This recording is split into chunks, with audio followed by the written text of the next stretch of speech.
"We've received anonymous concerns about your loyalty to the United States," the Pentagon investigator stated, his face carefully neutral as he spread documents across my parents' dining room table. Accusations of foreign contacts. Suspicious financial transactions. Potential ties to hostile intelligence services. My mother sat rigidly in her chair, her perfectly manicured hands folded with satisfaction, while my father leaned back with the smug expression of a man who expected to watch his disappointing daughter finally get what she deserved. What neither of them knew, what the investigator himself didn't yet realize, was that the little government job they'd been trying to destroy was actually a position so classified that acknowledging it could compromise national security. The investigation had been my mother's doing. Patricia Wentworth Ashford had spent 30 years building connections in Washington, charity galas, political fundraisers, strategic friendships with people who could make things happen. When she'd called in a favor from her congressman friend, she'd expected a routine security review that would embarrass me, possibly cost me my clearance, and force me to come crawling back to the family fold. "It's for your own good," she'd told my sister Vivian 2 weeks ago, thinking I couldn't hear. "Stephanie has been living this fantasy for too long. Working for the government, pretending she's important. A security investigation will show her just how disposable she really is." My father, George Ashford III, had agreed. In his world, success meant the family business, Ashford Maritime, a shipping empire that had made generations of Ashfords wealthy beyond imagination. My refusal to join the company after graduating from MIT had been an unforgivable betrayal. "She thinks she's special because she has a PhD in linguistics and works for some alphabet agency," he'd scoffed. "Let's see how special she feels when they pull her clearance and she has to beg for a real job." They had no idea what they'd set in motion. The investigator's name was Marcus Webb, retired Army, now with the Defense Counterintelligence and Security Agency. He was professional, thorough, and clearly experienced with sensitive cases. "Dr. Ashford," he began, "I need to ask you some questions about your employment history and foreign contacts." "Of course. Your current position is listed as Senior Analyst with the Department of Defense. Is that accurate?" "That's what my unclassified employment record states, yes." He noticed my careful phrasing. Good investigators always do. "Are there aspects of your work that require a higher classification level?" "Yes." "Can you elaborate?" "Not without compartmented access authorization." My mother shifted impatiently. "Just answer the questions, Stephanie. This is ridiculous." Marcus held up a hand. "Ma'am, please let me conduct the interview." He opened my personnel file, the standard one, the cover that existed for exactly these situations. He scanned the first page, the second, the third. Then he reached the addendum. I watched his face change. The professional neutrality cracked, just for a moment. His eyes widened slightly. He read something, reread it, then looked up at me with an expression I'd seen before, on the faces of people who suddenly realize they're in the presence of something they don't fully understand. "I need to make a phone call," he said. "Is there a problem?" my father demanded. "I need to make a phone call." Marcus stood abruptly. "Everyone please remain here." He stepped into the hallway, closing the door behind him. Through the wall, I could hear the murmur of his voice, but not the words. My mother turned to me triumphantly. "See? He's probably calling to verify the allegations. You're in serious trouble, Stephanie." "Mother, you have no idea what you've done." "I've done what's necessary. Someone had to expose whatever lies you've been telling about your important work. The truth is, you're a secretary or a translator or some other replaceable." The door opened. Marcus returned, but he wasn't alone. 2 more people had appeared, a woman in civilian clothes who had the unmistakable bearing of senior intelligence, and a man in an army uniform with colonel's insignia. "Mr. and Mrs. Ashford," Marcus said, "I need you to leave the room." "Excuse me?" My father stood, his face reddening. "This is my house. This interview has been reclassified. The remainder of this conversation requires a security clearance none of you possess." He looked at my parents, my sister, her husband. "All of you. Out. Now. You can't just." "Sir." The colonel's voice cut through my father's protest like a blade. "This is not a request. If you refuse to leave, I'm authorized to have you detained for interfering with a national security matter." My family stared, stunned. "Stephanie?" My mother's voice had lost its confidence. "What is this?" "Please leave, Mother. I'll explain what I can afterward." They filed out slowly, confusion replacing smugness. The door closed behind them. The woman in civilian clothes sat down across from me. Her expression was unreadable. "Dr. Ashford. I'm Deputy Director Catherine Sterling, NSA. This is Colonel Davis, Army Intelligence." "Ma'am. We have a situation." Your family filed complaints that triggered a security review, normally routine, but your file flagged immediately due to your clearance level. Agent Webb didn't have the authorization to read most of it. I assumed as much. We need to discuss who initiated this investigation and why. Because from our perspective, it looks like someone is attempting to compromise one of our most valuable assets. Marcus Webb cleared his throat. Ma'am, before we continue, I need to say something. Deputy Director Sterling raised an eyebrow. Dr. Ashford's file. The unclassified portion included reference to a code name. Operation Nightfall. He paused, and I saw something shift in his expression, something personal. I was in Kabul in 2018. My unit was ambushed. Taliban had perfect intelligence on our movements. We should have all died that night. Kabul. I remembered the intercepted communications, the frantic hours of decryption and analysis, the warning I'd been able to get through just hours before the planned ambush. We received extraction coordinates from an unknown source. Someone had decoded enemy communications and identified the threat before it happened. 17 men came home because of that intelligence. Marcus looked at me directly. The code name on that intelligence package was Nightfall. That was you. I said nothing. I couldn't confirm or deny classified operations, even to someone who'd benefited from them. That was you, he repeated. You're the reason I came home to my daughters. Deputy Director Sterling intervened. Agent Webb, I appreciate the sentiment, but we need to focus on the current situation. Someone in Dr. Ashford's family is actively attempting to compromise her security clearance using false allegations. That's not just a family dispute, it's potentially a federal crime. Colonel Davis leaned forward. Dr. Ashford, we need to understand the family dynamics here. Why would your parents want to damage your career? I took a deep breath. Because they don't know I have a career. They believe I'm a low-level government employee who abandoned the family business out of spite. They've spent 15 years dismissing my work as unimportant. They don't know what you do. My cover is a mid-level analyst position. That's what appears on my tax returns, my public employment records, everything my family could access. They've never asked deeper questions because they've never believed I was capable of anything significant. And this investigation?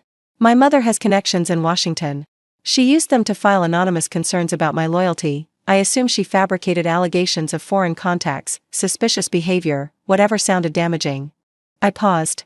She expected a routine review that would embarrass me and possibly cost me my job. She didn't realize that targeting someone at my clearance level would trigger immediate counterintelligence protocols. Deputy Director Sterling shook her head slowly. The irony is remarkable. Your mother tried to prove you're nobody important, and instead she set off alarms that reached the highest levels of the intelligence community. What happens now? I asked. That depends on what we find. If this was simply family pettiness taken too far, we'll deal with it quietly. If there's any evidence of actual coordination with foreign entities, even unwitting coordination, the consequences will be severe. My parents aren't traitors. They're just cruel, Marcus Webb finished quietly. I was going to say, disconnected from my reality. But yes. That too. The investigation took 3 days. The NSA team traced the anonymous allegations to their source, a letter sent from my mother's personal computer, using a pseudonym but containing details only she could have known. The concerned citizen who contacted the congressman was actually a family friend who owed my mother favors. The accusations themselves were laughable upon examination. The suspicious financial transactions were charitable donations to veterans organizations. The foreign contacts were references I'd provided for a colleague's academic paper. None of it held up to scrutiny. But the investigation revealed something else. My mother had discussed her plan at a country club dinner, within earshot of several people who had no business hearing such conversations. The information had spread, been discussed, potentially reached individuals who might have genuine hostile intent. She hadn't committed treason. But she'd been careless with information about a classified employee, which was its own kind of serious. Colonel Davis explained the situation to my parents in their living room while I watched. Mr. and Mrs. Ashford, filing false allegations against a government employee is a federal crime. Filing false allegations against an employee with Dr. Ashford's clearance level is significantly more serious. My father's face had gone pale. We didn't know. You didn't know because you didn't ask. You assumed you could damage your daughter's career without consequences, and you were wrong. What's going to happen? My mother whispered. That's being determined. At minimum, you'll both be required to sign non-disclosure agreements. Any further discussion of Dr. Ashford's employment, any contact with government officials regarding her work, any attempt to interfere with her career will result in immediate prosecution. And the allegations we filed? Withdrawn. Expunged. Never happened. Colonel Davis's voice was ice. But the counterintelligence investigation you triggered will remain in our files. Your names will be flagged. Any security-related applications you make in the future, anything involving your business, government contracts, international shipping permits, will note this incident. My father understood immediately. Ashford Maritime did significant business with federal agencies. A flag in their files could cost millions. This is retaliation, he said weakly. This is consequence. You attempted to weaponize the security clearance system against your own daughter. The system responded. My mother was crying now, the delicate, performative tears of a woman who'd never faced real accountability. Stephanie, please. We didn't understand. If you just told us what you really do. I couldn't tell you. I still can't tell you. That's what classified means. I stood up from my chair. You spent 15 years dismissing me, mocking my career, treating me like a failure because I didn't want to count shipping containers for the rest of my life. And when I wouldn't break, you tried to break me through government channels. We were worried about you. You were embarrassed by me. Because I didn't fit your vision of success. Because I chose my own path. I shook my head. And the path I chose? It matters. More than you'll ever know. Deputy Director Sterling stepped forward. Dr. Ashford, we should go. The debrief is scheduled for 1400. Yes, ma'am. I walked toward the door, then paused. Agent Webb saved 17 lives in Kabul, I said without turning around. There are others. Missions you'll never hear about. People who came home to their families because of work I did. Work you called playing secretary. Work you tried to destroy. I walked out of my parents' house and didn't look back. 6 months later, I was at a coffee shop in Georgetown when my sister Vivian appeared. Can we talk? I gestured to the empty chair across from me. Vivian sat down slowly, like she was afraid I might bolt.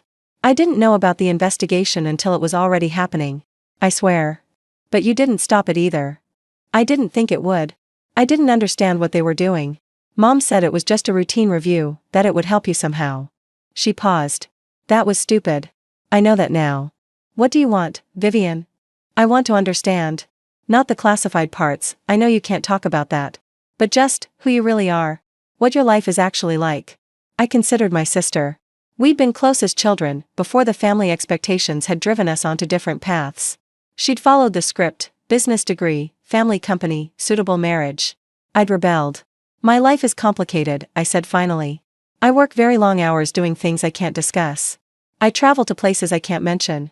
I've done things that weigh on me and things I'm proud of, and I can't talk about any of it. Does it make you happy? I thought about it. Happy isn't the right word. Fulfilled, maybe. I know that what I do matters. That's enough. Mom and Dad are struggling. The incident with the investigation, it rattled them. Dad's been different. Quieter. Good. Stephanie. They tried to destroy my career because they couldn't accept that I'd chosen something they didn't understand. They didn't ask questions or try to learn, they just assumed I was failing and decided to prove it. I met my sister's eyes. That's not parenting. That's control. And I'm done being controlled. Is there any chance you could forgive them? Forgiveness requires acknowledgement. Has either of them actually acknowledged what they did? Not the consequences, the act itself. Have they said, we were wrong to dismiss you? We were wrong to try to hurt you. We're sorry for not seeing who you really are? Vivian's silence was answer enough. Then no. There's no chance. They're getting older, Stephanie. Dad's health isn't great. If something happens and you haven't reconciled, then I'll live with that. Because I already know that I tried, for 15 years, I tried. I invited them to my PhD graduation. I shared what I could about my work. I asked them to trust me even when I couldn't explain. And they responded with mockery, dismissal, and ultimately an attempt to destroy what I'd built. I finished my coffee.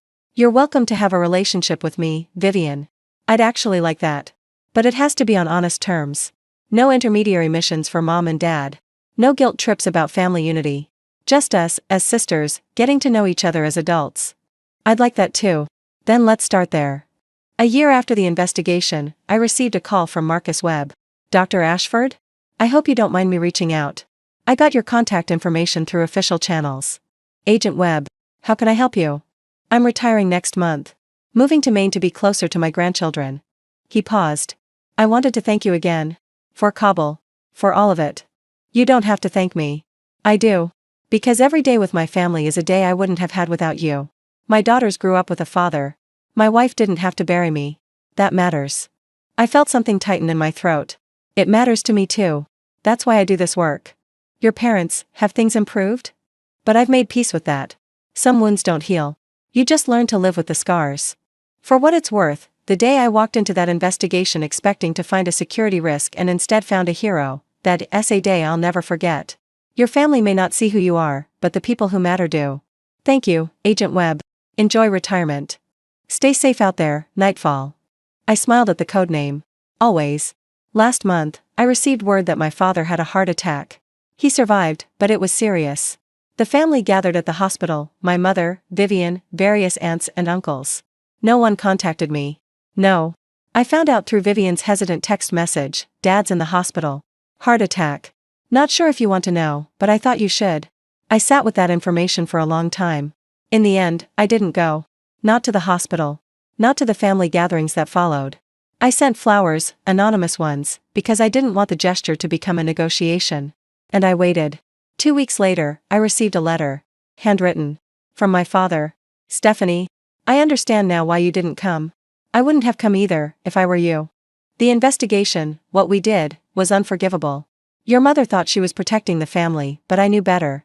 I knew we were trying to hurt you, to force you back under our control. I went along with it because I was angry that you'd become someone I couldn't influence. I don't know what you really do. I'll never know. But lying in that hospital bed, thinking I might die, I realized something. I've spent 15 years punishing my daughter for being extraordinary. For choosing her own path. For becoming something I couldn't even imagine. I'm sorry. Those words aren't enough, but they're true. If you never want to see me again, I understand. But I wanted you to know that I finally see you, not as the daughter who left, but as the woman who became something remarkable in spite of us. Your father. I read the letter 3 times. Then I called my father. Stephanie? His voice was weak, surprised. I got your letter. Silence. I'm not ready to forgive you, I said. I don't know if I ever will be. But I'm willing to talk. To try to build something new. That's more than I deserve. Yes. It is. I paused. Get better, Dad. We have a lot of years to make up for. I hung up before I could say anything else. Before the emotions could overwhelm the boundaries I needed to maintain. My family had tried to destroy my career. They'd triggered an investigation that reached the highest levels of national security. And in the end, all they'd proven was what I'd known all along, that I was exactly who I'd chosen to become. Not Stephanie Ashford, disappointing daughter. Not a mid-level analyst, replaceable and insignificant. I was Nightfall. And I was finally seen.